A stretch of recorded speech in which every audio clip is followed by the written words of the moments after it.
There was actually a couple of neighborhood graduation parties right in White Brook. We couldn't literally walk over. We had to put him in the car and drive over because it's just too dangerous on the road. The culvert project sparked our interest in really trying to push for the sidewalks at this point because we knew they were going to be doing this work. Why couldn't they do sidewalks at the same time?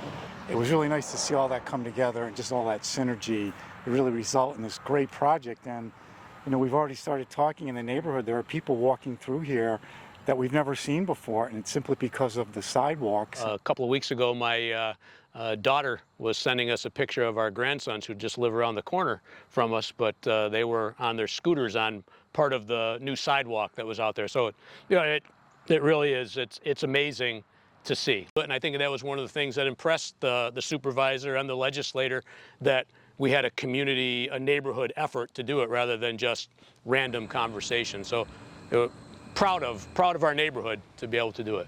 Now you literally can, right from the end of our street, run all the way to the village, run all the way down to Route 31 and back and be on sidewalks. And it's going to create accessibility in a lot of different ways for a lot of people. We talk about this, the town has its connectivity plan and whatever else. This is a great example of the success that it can have. I guess you would call this a bipartisan project that was done, which is really nice to see that we can do it, especially on the local level, which is really nice.